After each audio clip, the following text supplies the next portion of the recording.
الحمد لله وكفى والسلام على عباده الذين اصطفى أما بعد فأعوذ بالله من الشيطان الرجيم بسم الله الرحمن الرحيم الحج أشهر معلومات فمن فرض فيهن الحج فلا رفث ولا فسوق ولا جدال في الحج وما تفعلوا من خير يعلمه الله وتزودوا فإن خير الزاد التقوى واتقون يا أولي الألباب. صدق الله العلي العظيم. وقال النبي صلى الله عليه وسلم بني الإسلام على خمس شهادة لا إله إلا الله وأشهد أن محمدا رسول الله إقام الصلاة وإيتاء الزكاة وصوم رمضان وحج البيت من استطاع إليه سبيلا أو كما قال عليه الصلاة والسلام. اللهم صل على سيدنا ونبينا ومولانا محمد وعلى آل سيدنا ونبينا ومولانا محمد وبارك وسلم عليه. محترم بزرگوں، عزیز دوستوں، پچھلے جمعے کو میں نے اذا جاء نصر اللہ والفتح اس آیت کی تفسیر میں یہ بتایا تھا کہ اللہ تبارک و تعالیٰ نے تین نعمتیں ہمیں عطا فرمائی. ایک اپنی طرف سے نصرت، دوسرے فتح مکہ، اور تیسرے لوگوں کا جوق در جوق اسلام کے اندر داخل ہونا. ان تین نعمتوں پر اللہ تعالیٰ نے تین شکر ہمیں دیے.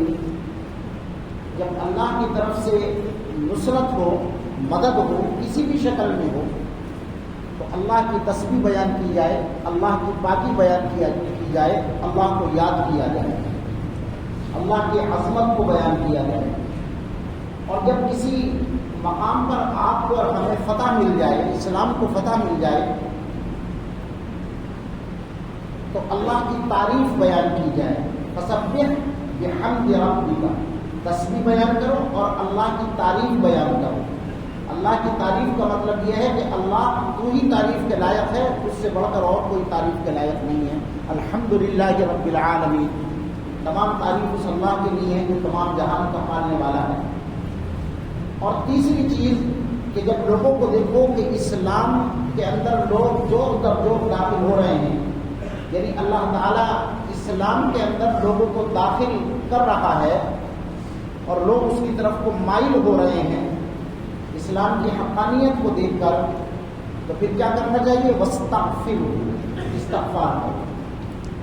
استغفر اللہ ربی من کل ذنب واتوب الیہ. یہ تین نعمتوں کے بدلے میں تین شکر دیے گئے تاکہ جب نصرت حاصل ہو تو اللہ کی تسبیح بیان کرو تو نصرت باقی رہے، اور فتح جب مل جائے تو اللہ کی تعریف اس لیے کرو کہ یہ فتح باقی رہے، شکست میں تبدیل نہ ہو جائے. اور جب لوگ اسلام کے اندر داخل ہوں جوق در جوق، تو استغفار کرو تاکہ لوگ مزید اسلام کے اندر داخل ہوتے رہیں اور اللہ تعالیٰ ہماری جو اصلاح ہے وہ فرماتا رہے، ہمارے گناہ معاف کرتا رہے. اسی فتح مکہ کے متعلق میں نے آپ کو بتایا تھا کہ حج یہاں پر فرض کیا جاتا ہے جب نبی علیہ السلام نے مکہ فتح کر لیا، اور قرآن نے اس کے بارے میں فرمایا الحج اشہر معلومات. حج چند مہینوں کے اندر ہے. کیا مطلب؟ یعنی عمرہ تو کبھی بھی کیا جا سکتا ہے، کسی بھی موقع پر، کسی بھی زمانے میں، کسی بھی وقت میں عمرہ کرنے پہ کوئی پابندی نہیں، عمرہ کیا جا سکتا ہے. لیکن حج کے چند مہینے ہیں، اور وہ کون کون سے؟ وہ ہے شوال، جو ہمارا مہینہ یہ چل رہا ہے. پہلی تاریخ رمضان کی ختم ہوتی ہے، روزوں کا مہینہ ختم ہوتا ہے، حج کا مہینہ شروع ہو جاتا ہے. اللہ تعالیٰ کا انعام دیکھیے کہ اس نے ابھی روزوں کے مہینے آپ سے روزے رکھوا لیے. روزوں کے مہینے جیسے ہی اختتام ہوا اور شوال کی پہلی تاریخ ہوئی تو آپ حج کا احرام باندھ سکتے ہیں اور آپ نکل سکتے ہیں. دور دراز سے لوگ پہلے اسی طریقے سے آتے تھے. یہ تو اب ہوائی جہاز ہو گئے، سفر میں آسانی ہو گئی، بہت آسانی کے ساتھ انسان مکہ پہنچ جاتا ہے، مدینہ پہنچ جاتا ہے۔ لیکن اگر ہم آج سے 200 300 400 500 1000 سال پہلے کی تاریخ پڑھیں تو پتہ یہ لگے گا کہ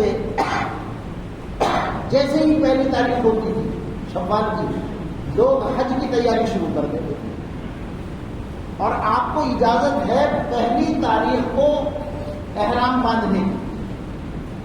آپ 30 رمضان کو یا 29 رمضان کو حج کے لیے احرام نہیں باندھ سکتے، اس لیے کہ ابھی حج کے مہینے شروع نہیں ہوئے۔ حج کا مہینہ شروع ہوتا ہے شوال سے، لہذا آپ چاہیں تو پہلی تاریخ سے آپ احرام باندھ لیں اور سفر کا ارادہ کر لیں۔ بہت سے لوگ اونٹ کے اوپر سفر کرتے تھے، پیدل سفر کرتے تھے، آس پاس کے لوگ پیدل جاتے تھے، دور دراز کے لوگ پانی کے جہاز سے جاتے تھے۔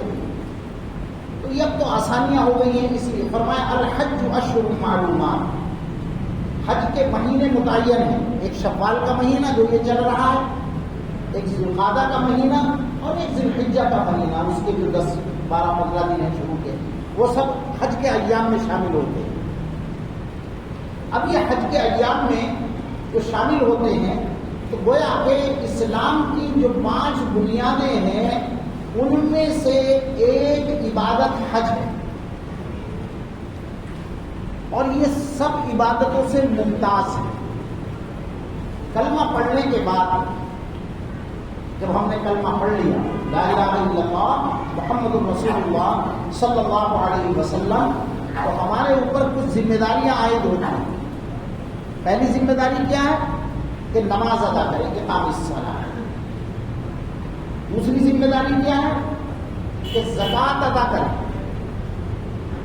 تیسری چیز کیا ہے کہ رمضان کے روزے رکھیں، اور چوتھی چیز یہ ہے کہ ہم اللہ کے گھر کا حج کریں اگر اللہ نے استطاعت دی ہے، طاقت دی ہے، سفر کی، پیسے کے اعتبار سے بھی مضبوط ہیں، سفر کرنے کے اعتبار سے بھی مضبوط ہیں، راستہ پرامن ہے، کوئی پریشانی نہیں ہے، تو وہ جو پیسہ آپ کے پاس ہے اسلام یہ چاہتا ہے کہ وہ ذخیرہ اندوزی نہ ہو، وہ پیسے اکٹھے کر کے رکھے نہ جائیں، بلکہ ان پیسوں کو اللہ کے راستے میں اللہ کے لیے خرچ کیا جائے۔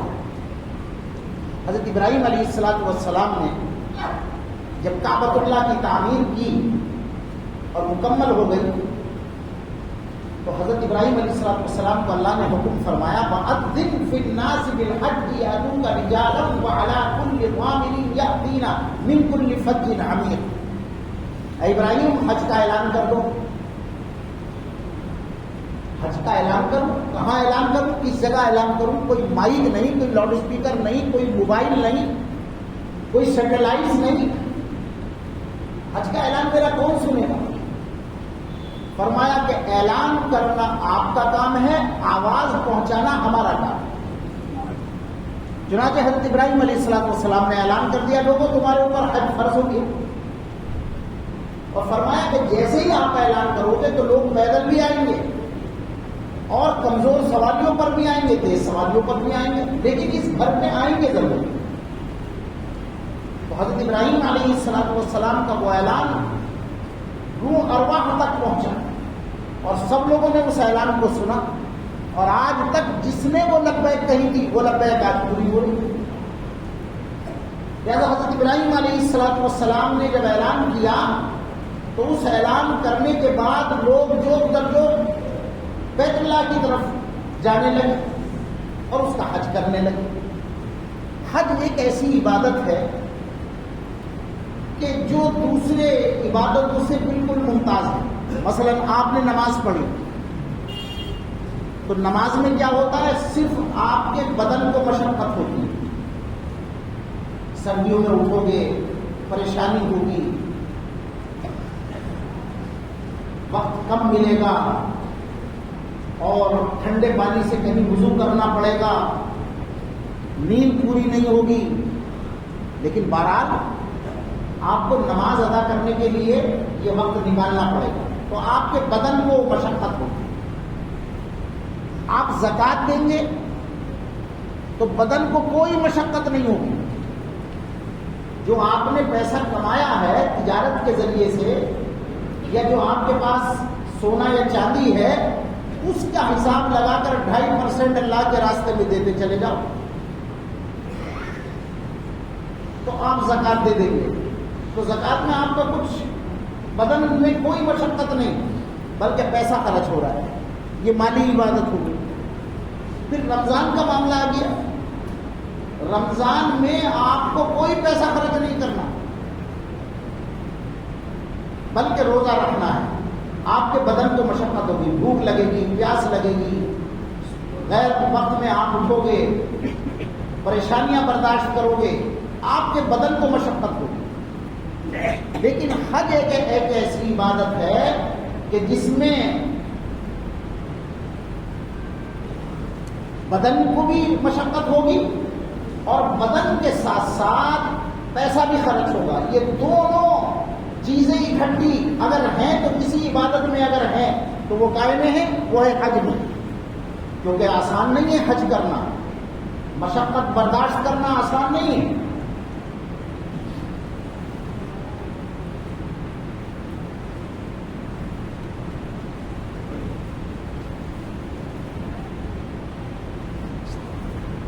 اللہم صلی علی سیدنا. تو مشقت برداشت کرنا آسان نہیں ہے، بہت مشکل ہے، اور پیسہ خرچ کرنا بھی مشکل ہے. تو دونوں چیزیں جہاں جمع ہو جاتی ہیں اس کو حج کہا جاتا ہے.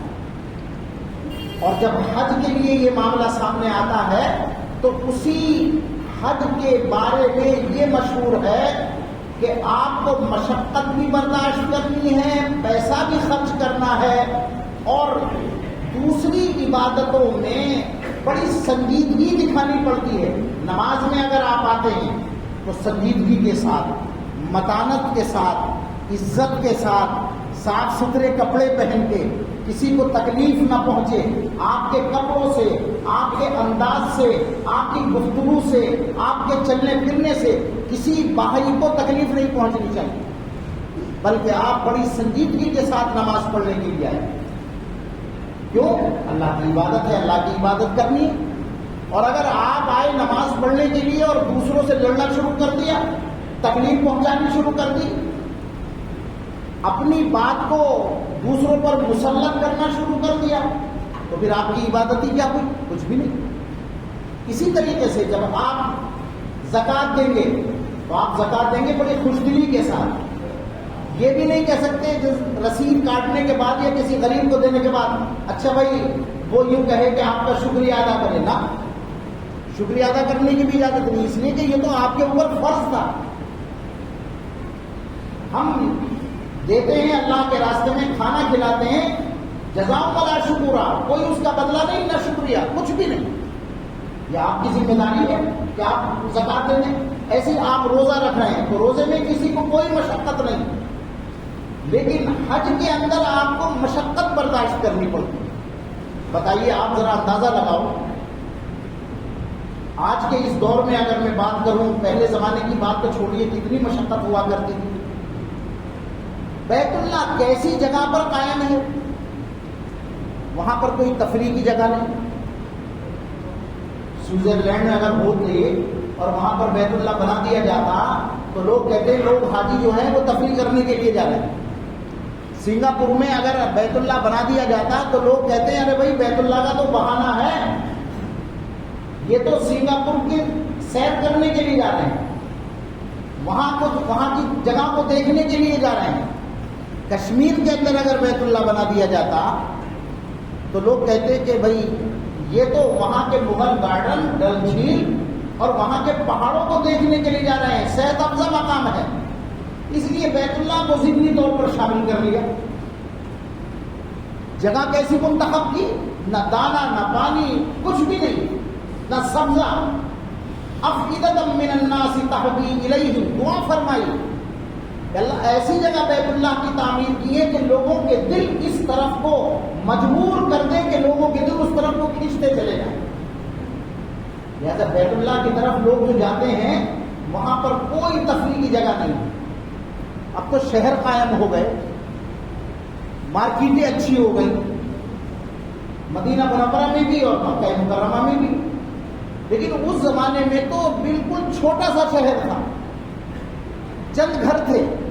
یہاں تک کہ رسول اکرم صلی اللہ علیہ وسلم جب غار حرا میں تشریف فرما ہوتے تھے تو غار حرا سے باہر نکل کر اگر آپ یوں دیکھیں تو بیت اللہ نظر آ جاتا تھا. اور اگر جب آپ نے ہجرت کی ہے غار ثور میں آپ تشریف لے گئے تو کچھ دیر تو آپ بالکل وہاں پر خاموش رہے تاکہ کوئی باہر کا آدمی نہ دیکھ لے. لیکن اگر غار ثور سے باہر نکل کر ایسے دیکھ لیں تو بیت اللہ نظر آ جاتا. اب نظر آئے گا آپ کو مکے شہر میں قریب جا کر بھی آپ کو بیت اللہ نظر نہیں آئے گا تو شہر آباد ہو گیا. اس لیے بیت اللہ جو نظر آتا تھا اس زمانے میں وہ دور سے نظر آ جاتا تھا. اور ظاہر ہے جب وہ دور سے نظر آ جاتا تھا تو پتہ یہ لگا کہ وہاں پر کوئی تفریح کی جگہ نہیں ہے. بیت اللہ کوئی ایسی جگہ نہیں ہے، کوئی ایسا مقام نہیں ہے کہ بیت اللہ کے علاوہ لوگ کسی اور طرف کو جائیں اس کو دیکھنے کے لیے. اگر جو حاجی حج کے لیے گئے ہیں جب وہ جدہ ایئرپورٹ پر پہنچتے ہیں کتنی مشقتیں برداشت کرنی پڑتی، کئی گھنٹے لگ جاتے ہیں. ادھر کو دھکا، ادھر کو دھکا، ادھر کو دھکا، عربی یا حجی، خاموش ہو جاؤ، ادھر بیٹھ جاؤ. اور وہ ساری مشقتیں برداشت کرتے ہیں.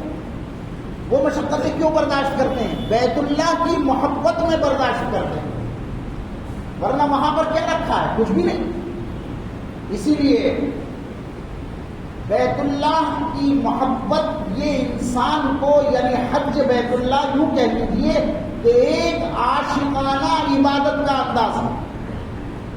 نماز ہے اللہ کی عبادت ہے، زکوٰۃ اللہ کی عبادت ہے، روزہ اللہ کی عبادت ہے، لیکن یہ بالکل عجیب انداز کی عبادت ہے. اس کے اندر عاشقانہ انداز ہونا چاہیے. کوئی شخص یوں کہے میں تو یار اچھا خاصا لباس پہنتا ہوں، سوٹ پہنتا ہوں، شیروانی پہنتا ہوں، کرتا پاجامہ پہنتا ہوں، روزانہ صبح شام کپڑے بدلتا ہوں، یہ کیا کہ دو چادروں کے اندر جاؤ، احرام باندھو، یہ عاشقانہ انداز ہے. اس انداز کو آسانی سے کوئی شخص حاصل نہیں کرتا.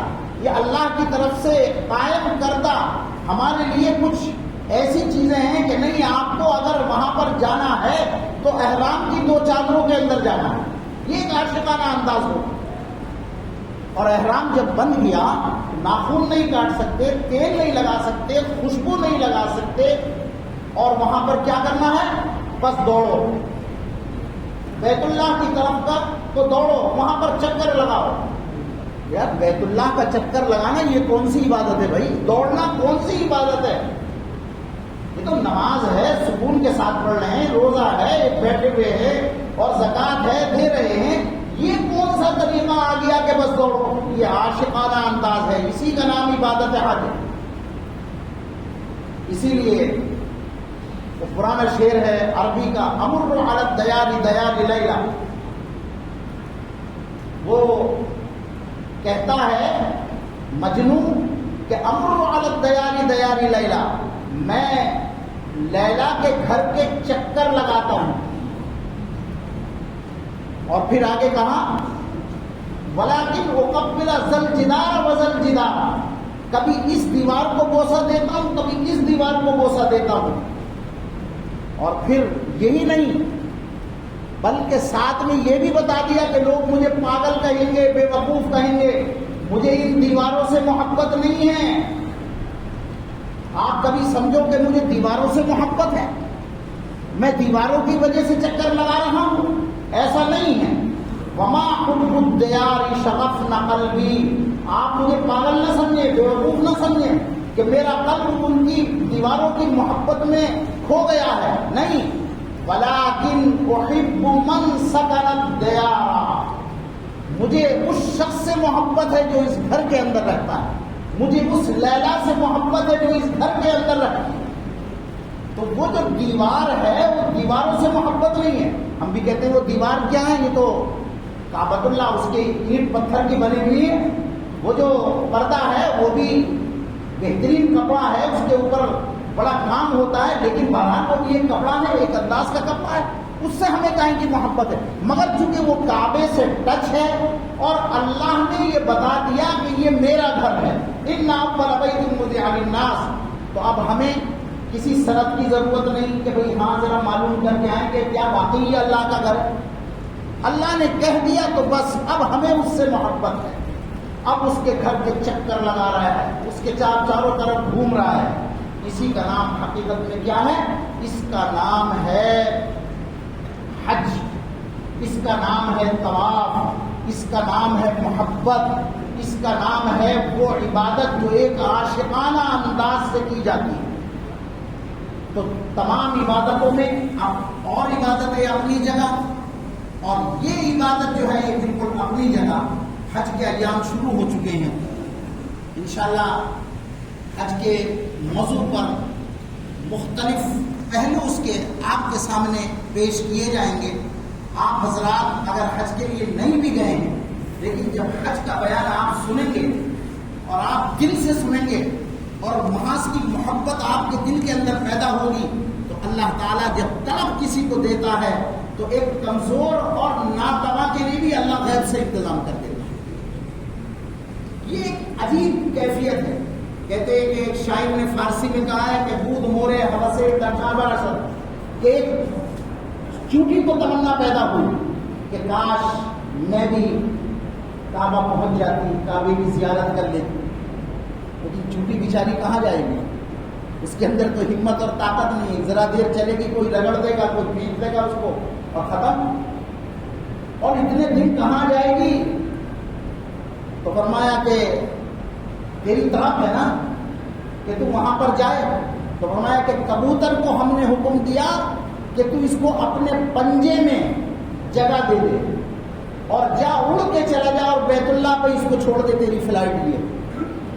تو اگر چیونٹی دل کے اندر یہ تمنا کرے کہ میں کعبۃ اللہ کو دیکھ لوں، تو اللہ تعالیٰ پھر کبوتر جیسے کا انتظام فرما دیتا ہے کہ جا اس کو وہاں پر جا کر چھوڑ دے۔ ایسے اگر کوئی کمزور ناتواں بیچارہ کبھی اس کو سوچا بھی نہیں تھا کہ میں بیت اللہ کی زیارت کروں، لیکن اگر دل کے اندر اس کے طرف اور محبت پیدا ہوگی، اللہ تعالیٰ پتہ نہیں کہاں سے اس کے لیے غیب سے انتظام کر دے گا۔ لیکن شرط یہ ہے کہ محبت کے ساتھ سنو اور اللہ کے گھر کو محبت کے ساتھ دیکھنے کی تمنا کرو، انشاءاللہ سارے انتظامات ہو جائیں گے۔ اللہ مجھے بھی، آپ کو بھی، ہم سب کو عمل کی توفیق نصیب فرمائے۔